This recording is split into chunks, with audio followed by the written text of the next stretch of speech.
Hi, I'm Linda, and this is No Frills ASMR. So today, Greg here Hello?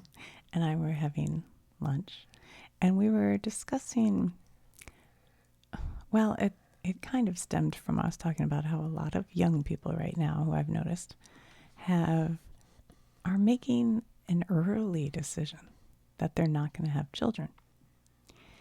And this also goes along with a question that my mom used to always ask is, would you rather go 50 years in the future or 50 years in the past?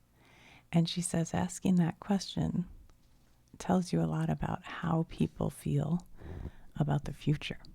Because a lot of people right now are like, I'd rather go in the past.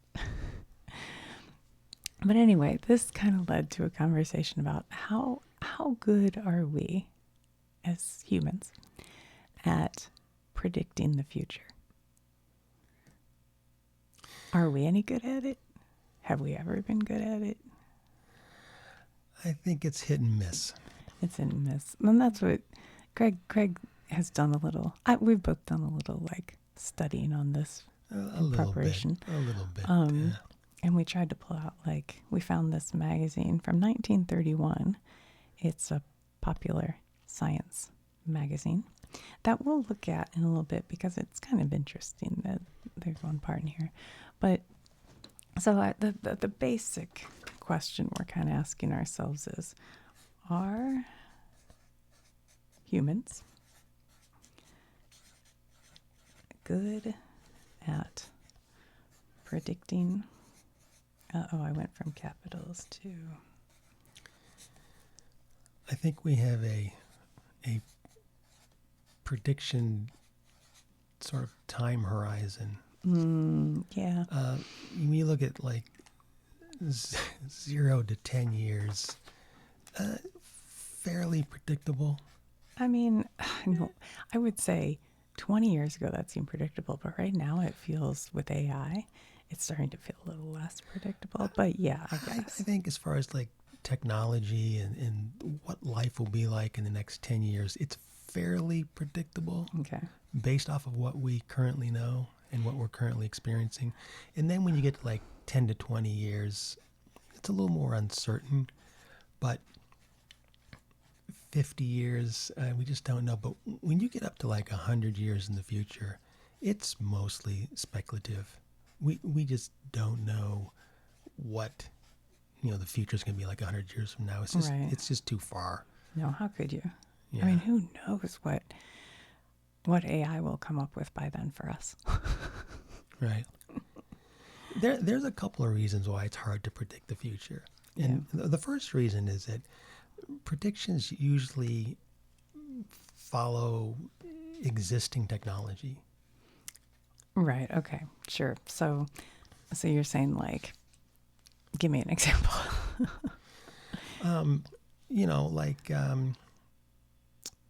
Like for instance, in the year like 1900. Yeah. If somebody were to predict the future in the year 1900. Okay. So in 1900, what did we have? Did we have automobiles? You had trains. You had trains. You had electricity. Oh, sure. You had the telegraph, which is Morse code. So basically that was their current technology. Were there cars, or was that a little later? That was 19... Well, cars were... I should know this. 1910, really. No, I think the first cars were 1890s. Very, very late 1800s. Yeah, right? But really more seen around town. Okay, all right. But still, they would have had the idea of that. Okay. So that's their current technology. Right. And their vision of the future was based on those. Right. Faster trains. Sure. Maybe even wireless communication, or, just advancements in their current technology. Right. I wonder about electricity, like what ideas it would have had for that. But yeah. I mean, you even look at, I'm sorry to interrupt, but like the superheroes who could like shoot electricity out of their fingers or things like that would have been sort of futuristic stuff. But anyway, yeah, go ahead. I mean, even our vision of the future today still relies upon our current technology. Absolutely. Like I've said, AI, well, there might be something more advanced or something we cannot imagine currently could be the next thing. Right. Right. But typically it's our current technology. So computers and the internet and AI, we just think of more advanced versions of that. Right. You know? But it could be like biologicals or what, like, I don't know. I can't imagine it. It could. Well, here's the thing: new discoveries are really hard to imagine Right. because most inventions and discoveries that don't exist yet, they're a lot of times they rely on previous discoveries. Right. Like it builds on them. Right. Like right, for right. example, we can use the invention of the telephone. Okay. So Alexander Graham Bell invented the telephone in Maybe. 18. Maybe. I did a thing on the telephone, and there was an Italian guy who made it also. Oh, okay. But anyway, yeah, go ahead. Well, what I'm saying is that by the time the telephone was invented, Yeah. we already had the previous 50 to 100 years. You had technology that was invented, like electricity, understanding sound waves. You had those building blocks Right. that led up to the invention of the telephone. Right. It, like when you go back to the 1700s, Okay. people in the 1700s had no concept of computers No. or it's just the ideas weren't there Right. because they didn't have all the stuff that came before it. But they had like hot air balloons. And I remember like old fiction books. And maybe this was retrofuturism even in the 80s, but I feel like they were old. But they were about like hot air balloons going across time travel. You know what I'm talking about? Yeah. There was like a book like that. I don't remember. Anyway, but that was their future.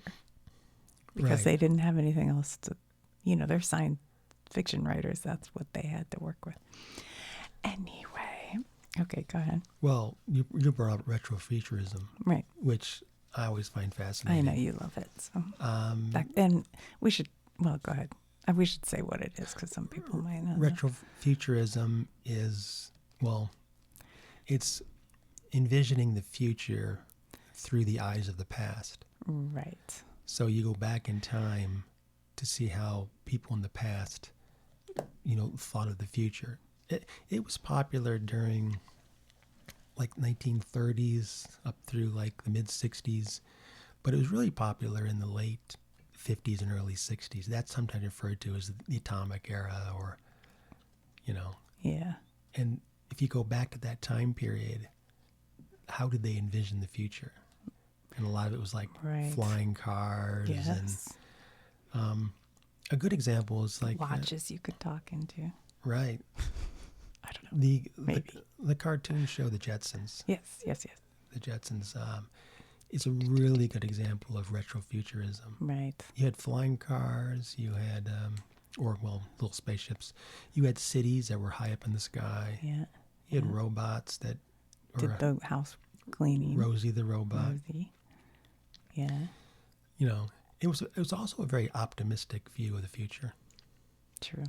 Yeah. True. Which is kind of different from what we have right now, I think. Yeah. Do you know what year the Jetsons takes place? Oh, that's funny. Okay, well, was that show from the late 60s? Is that when that show was? I mean, I watched it in the 70s and 80s, but I think it was reruns then, I think. No, it's only for a couple of years. I think. Oh, well, okay. So I would say that was probably the year. Well, everything was the year, like late 1990s or early 2000s. I'm going to say 2025. The show The Jetsons was only on for about a year. Really? Wow. 1962 to 1963. Such a popular show. Okay. The time period of that TV show, the futuristic time period, is the year 2062. Oh, 26. Okay, well, it could still happen. Right. He's Doc Elroy. And there's other movies and stuff that were definitely considered retrofuturism. Mm. The movie Metropolis, Right, yeah, that's the old black and white. black and white, yeah, Yeah, 1927 or something like that. yeah, yeah. That's a futuristic view. Yeah, I think I saw that in college in a class I had, but I can't say I remember it that much. 1927. Mm. Yeah. Mm. It was Okay. a German film. Yeah. In the movie is a division between the wealthy elites that live, above ground, Right. Oh, and okay. then the oppressed workers who work below ground. Ground. Right. And then there's like the son of the ruling, the city's ruler. The son, he becomes aware of the workers, suffering down below, and tries to bring the two groups together. Oh, okay. Yeah, I don't remember that. It's considered one of the first full-length science fiction movies. Okay. The visual style of that movie influenced a lot of future movies. Blade Runner, Star Wars. And in that movie, there's a robot.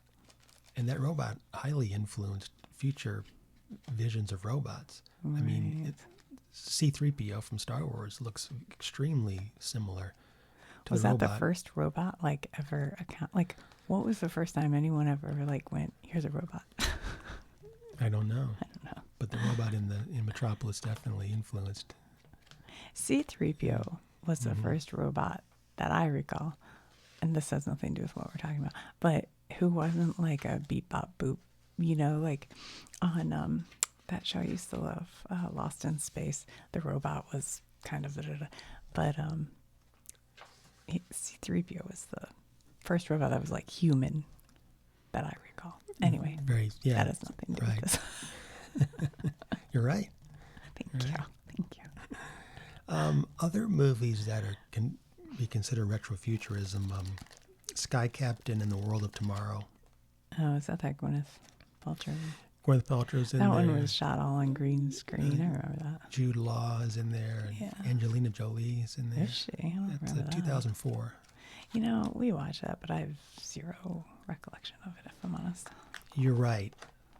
The movie was the first major movie that was shot almost entirely on digital backgrounds. I remember that was the selling point, which didn't really make you want to see it. I was like, okay. So all the scenes in that movie, all the environments and the cities and the vehicles, everything was all CGI. Mm. It was really probably the very first example of a fully digital movie. Right.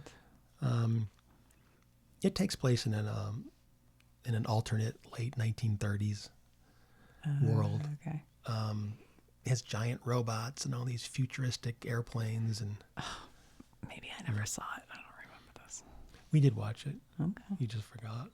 It's been a while since we've seen it. I don't remember. Yeah. Well, did it look like? Is that one of those where it kind of looked like the 1960s, or did it look like Deco? Art. It's like Art Deco. Art Deco. Okay. It's definitely 1930s. Because I feel like a lot, and I guess this is just retrofuturism, but a lot of movies, even today, that are set in the future, they all have like mid-century furniture, like very 1960s. Right. Which is kind of, I guess, a throwback to the 60s movies that were set in the future. I don't know. You know what I'm saying? Yeah. Like movies made today. So I don't know if that's... Anyway. I'm not sure. You know what I'm saying, though? They're in the future, but like in the living spaces. It still looks retro. It looks like 1960s. Yeah. Like Mad Men style. And I'm like, yeah. Isn't that interesting? Then in the future, we go back to that cool furniture that's much nicer than what we have right now. Anyway. There's another movie that was retro-futuristic, and that's Rocketeer. Oh, I have a poster for that. Hold on. Let me... We're going to have to move. Speaking of... Rocketeer. Somebody worried about the future. Look at Mickey Mouse here. This guy's gas mask.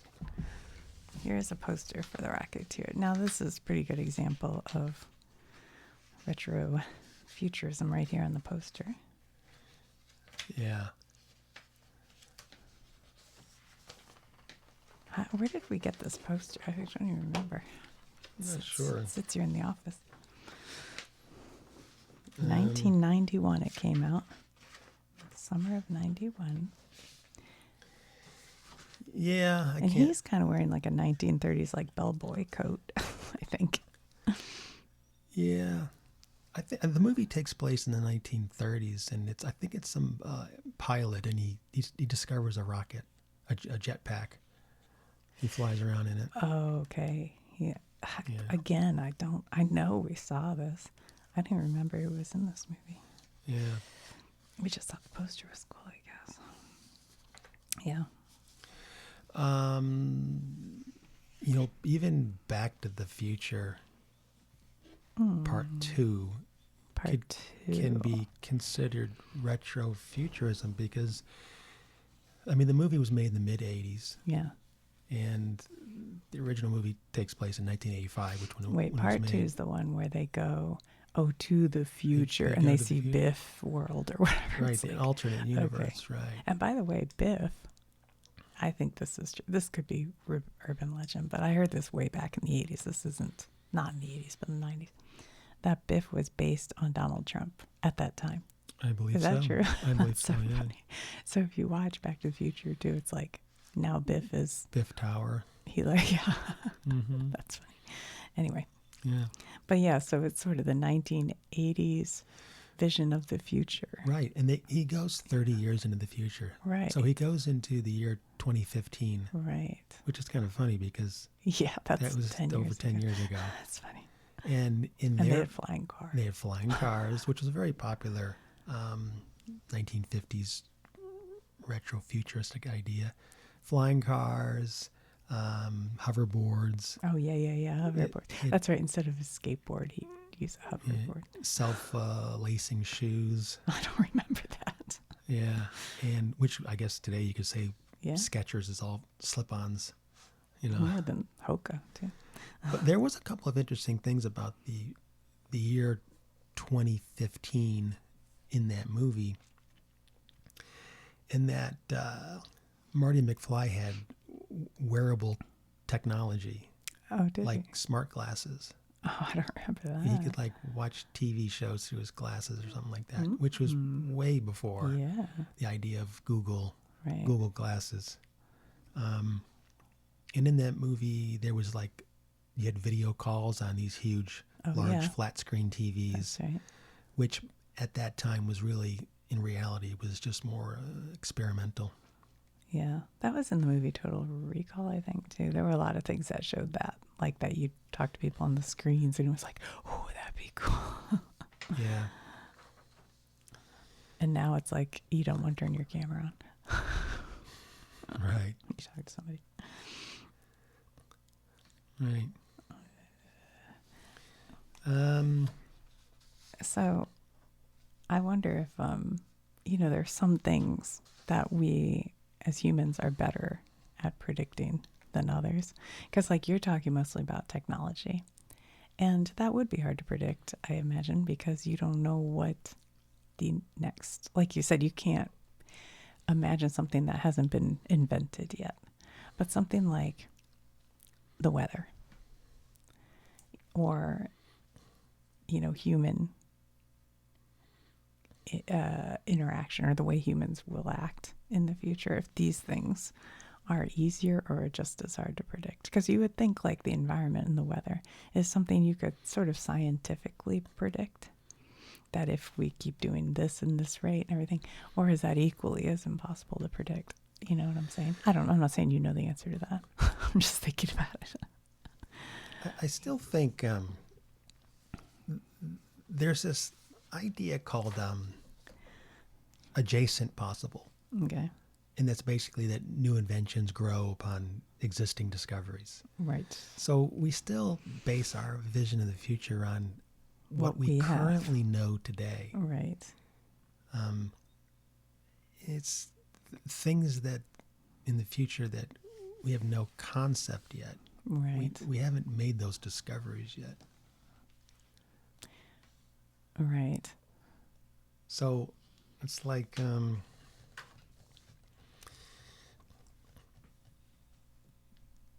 people used to think, do we know, are there any more discoveries to be made? Right. You know? Yeah. And there was a physicist back in like 1900 who said basically we've already discovered everything we pretty much already know. Which is funny. And we might just make small refinements to it. But then later on, Albert Einstein came along and changed everything. And was like, I have some thoughts. Yeah. So really. That's interesting. Yeah. I mean, that's like a prediction that turned out to be wrong, was that guy's prediction. I've seen people like meme quote the guy who said that, like, there will be no use for computers. Why would anybody need a computer? It's like, well, maybe there will. That's just a bad take, my friend. But there was a civil engineer. His name was John Alfred Wilkins Jr. Yeah. He wrote an article in Ladies' Home Journal in 1899. Okay. And the name of the article was What May Happen in the Next 100 Years. Oh, okay. So he was predicting the future. That would be fun to look at. He was predicting the future in the year 2000. He got some things right, and he got some things wrong. Sure. Some of the things that were kind of accurate, he kind of predicted wireless communication across long distances, color photography, faster trains traveling over 100 miles an hour. He predicted packaged or prepared food becoming common. You was right about that. But then some of the things that he got wrong was he predicted we'd have gigantic fruits and vegetables in the future. I mean, we kind of do. We have gigantic chicken breasts. I mean, That's like for sure. gigantic, like way, like huge, way bigger than they are now. I know they're not like James and the Giant Peach, but I would say they're bigger than they were. Like an heirloom tomato isn't going to get like, I don't know. There might be something to that. I don't know how big he thought fruits and vegetables were going to get. I know. How big maybe, are we talking? Like grapes are huge. I don't know. I have to look at the article. Like how big? Like the size of a car or something? But you know what this sort of reminds me of, in a way, is when, I don't believe in like, what do you call the people who do seances and all that? You know what I'm saying? Like look into the future, like tell you what your future holds in the crystal ball. What do you call that? Clairvoyance? No. Anyway, you the mean people who look into a crystal ball, let's just put it there, okay?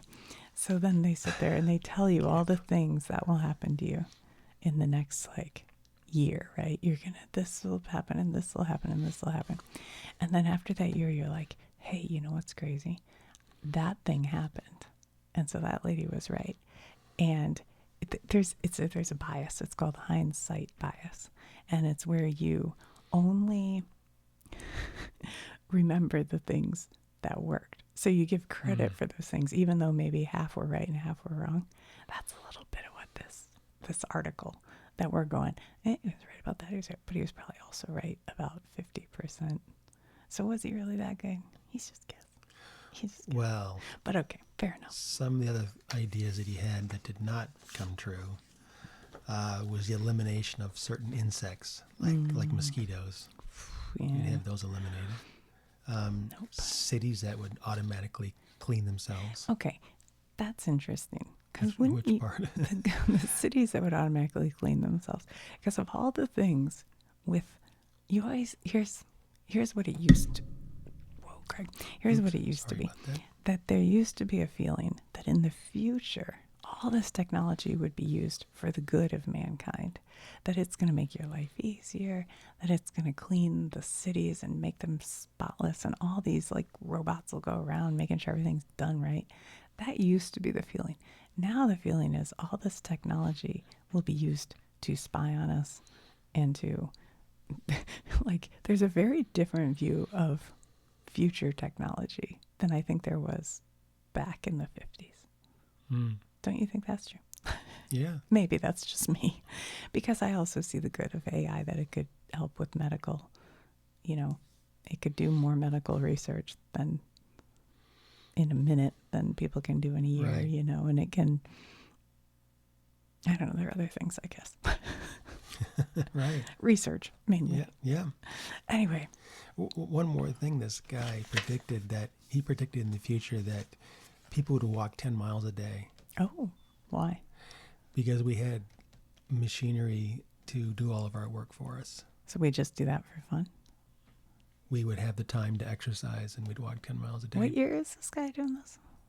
It was in 1899. I didn't know they even really cared about exercise back then. Yeah, well, I don't know. Interesting. 10 miles. Wow, I think people they're good at predicting sort of desires, like I would like this or I'd like that or we need this, Yeah. But they're not very good at predicting the actual technology that is required for it. To do that, yeah. Or I would maybe sometimes say they overpredict it. They think, oh, we'll be able to just go to Mars and repopulate there. Who cares about this planet? But that might be quite a bit harder to do than maybe people think. Right. Also, why? Certain science fiction things have inspired people to Sure. invent things. Yeah, like I'm sure. in the TV show Star Trek, which was like 1966 or 67, something like that. I watched every episode. Their communicator. There you go.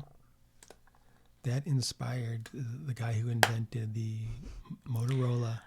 Beam me up. The Motorola flip phone.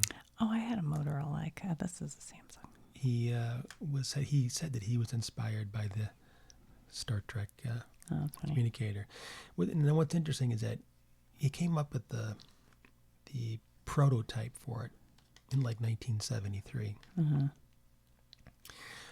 But the flip phone, say that 10 times fast, did not come into commercial. You couldn't buy it commercially really till like 1983. It's 10 years later. Yeah, it takes time. And the reason it's interesting thing is like the phone technology was there, but the infrastructure, the whole wireless network, Right. all that was not developed yet. Right. And the ideas were there, but you have to build out this whole cellular network thing for that thing to even work. So that's why it took 10 years. Oh, remember when you first got them and you could only use them in certain areas where you had coverage? Like, there were big areas you could not use yourself. And nowadays, boy, you can use it almost. I was on a mountain on an island in Croatia. I didn't have service, but I could still see exactly where I was on the maps. Go figure. It's interesting. I didn't have coverage because I don't pay for it. But anyway. Yeah. Pretty cool. Pretty cool. Pretty cool. All right. So what are we talking about this magazine I have here? I think some of these ideas, like if you go, I marked the page here actually. This little article here about these Balloon wheels developed for autos. And the idea behind this is that these were like low pressure tires that would act as almost shock absorbers, because cars previously had like high pressure tires and the ride was real rough. I see. So they didn't have shock absorbers because they hadn't figured that thing out yet. Well, they had shock absorbers. Oh, okay. Well, the idea was this was going to make your ride smoother, Yeah. and this would do away with suspension and shock Why absorbers. would they want to do away with it? So I don't know, the tires would make a more smoother ride. An Ohio inventor has adapted to his car this first set of balloon wheels ever built for autos. And then it says, he fitted a set to test a car and drove it day and night for more than 20,000 miles to prove they would stand up well in service on the highway.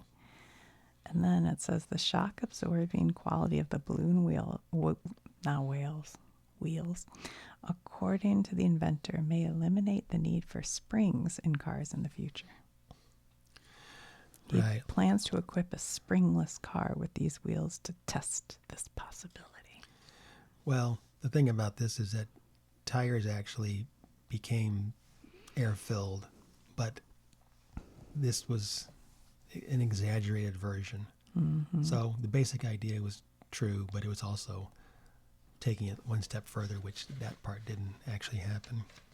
I wonder how many times and this might be going way off on a tangent, and it's just pondering, but that something has been invented that's actually the better product, like laser discs. Oh, I can think of something. But the other one takes off, whether it's because the company had more money or whatever reason. I got a good example of that. All right. Back when VHS came out, it was beta. Beta tapes, yeah. Beta tapes and VHS, and I guess that's what I was thinking. this off of memory, but beta was better in a lot of ways. Yeah. I don't remember why. It was smaller, maybe it was better quality. It was just better. But the VHS, for some reason, just took off. Not really, I guess, that have anything to do with this subject, but just thought. Although it could change. It could, like, if you're basing your future analysis on beta tapes, not that that's, but, you know, and then that doesn't take off. That changes the future. It's like the butterfly wings thing. I'm sure there's more examples of of inventions that should have taken off. In the comments, leave the invention. But didn't. No, there was one that I actually had in mind that I forgot, though. Oh, well, the original electric cars, they had that idea. Remember there was a documentary called Who Killed the Electric Car? Yeah. That was one. Anyway. Oh, look, the Hoover Dam. I've been there. In the movie 2001: A Space Odyssey. I got it real quick, sorry. Oh, go ahead. Before you say that. Look at this picture. This guy is Daredevil surfing on the back of a blimp. There's something you don't see every day. You don't see that every day. You also don't see this lady in the reducing machine with these vertical rollers. This makes sense funny. Anyway, okay, go ahead, Greg. Sorry. I was just saying, in the movie 2001: A Space Odyssey, Yeah. in there, the astronauts, they had these flat tablets that they used. In 2001, okay. Well, it was filmed in 1968. Yeah. And,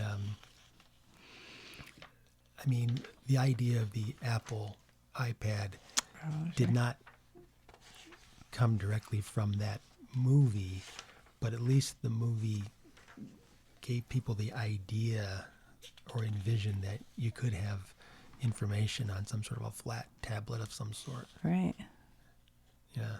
This was like That's interesting. years before. Hell. Mm-hmm. What is it he says? I forget. I'm sorry, Dave. I can't do that. Or something like that. No, is that it? Similar. At least I say it to my brother, I guess. Is it Dave? Yeah. Yeah. Oh, well, Hal was talking to Dave. Yeah. Dave wanted him to do something. He says turn off, right?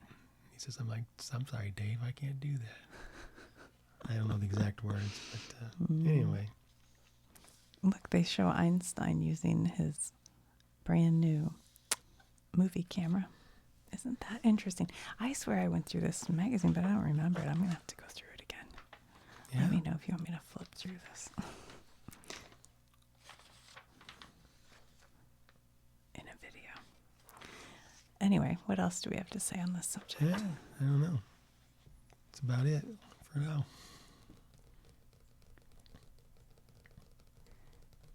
Well, you know, I brought up hindsight bias. And I have these cognitive bias cards, you know, and hindsight bias was one of them. And it's sort of the like, when something happens, you're like, I'm not sure what's going to happen with this. But after it happens, you go, oh, that was obvious. Like, of course that happened. Because it's like in hindsight, you feel like you knew that was going to happen. But at the time, you had no idea. And to be honest, I feel like, I don't think this has anything to do with what we're talking about really, but like with this thing going on here in Iran, that at the first moment I was like, I have no idea what's going to happen. Like, is this thing actually going to be done in a day and everything? And then now it's like, well, obviously this is going to be a big problem. But it's like, that's just hindsight. Yeah, bias. we don't know yet. But I guess that's a little bit of, it's just impossible to predict the future. That's, you know what? Are we good at it? I think probably not. It's just too impossible. Like you said, from 0 to 10 years, even that I can't right now. You can't predict the future. Even like with stock No. markets, with No. politics, with, I don't think you can predict the future. I don't know. Tough. Especially the further you get out. Yeah. True story. All right. Well, I'm glad we've solved this. We solved it. All right. So, of the movies you mentioned, what do you think people should watch? Back to the Future 2. Yeah, that's a good one. You have to watch one first, but The retrofuturism. I don't know. I just don't remember the other ones that well, like The Rocketeer. I just don't remember them enough Yeah, to say. it was good. And What about the? Do you remember the movie the kids used to watch, The Iron Giant? yeah, Was that on retrofuturism? I can't remember. probably. I feel like because it was like a big robot guy. It was like Jimmy Neutron. Oh my god, that's the best movie ever made. It was a TV show, wasn't it? No, it was a movie. Was it? I watched it 100 I know times the with kids the boys. watched And Jimmy Conan Neutron. O'Brien was the model for Right. Jimmy Neutron. I love that show. You know what was kind of an interesting look into the future at the time, I think, was Wall-E. Right. Do you remember that? It was like a Pixar or Disney movie. I do remember not all the details, but yeah. Well, and they were all riding around in scooters, and they'd all gotten like huge because nobody walked anymore. It was sort of bad. Oh boy. But I should almost watch it again because I feel like there was a lot of like future looking predictions, and that movie probably came out in 2005 or something like that. I don't know. I feel like the boys were about 5 years old. I do remember seeing it, but I don't remember. Anyway, all right. Well, thanks for sharing information with us, Gregors.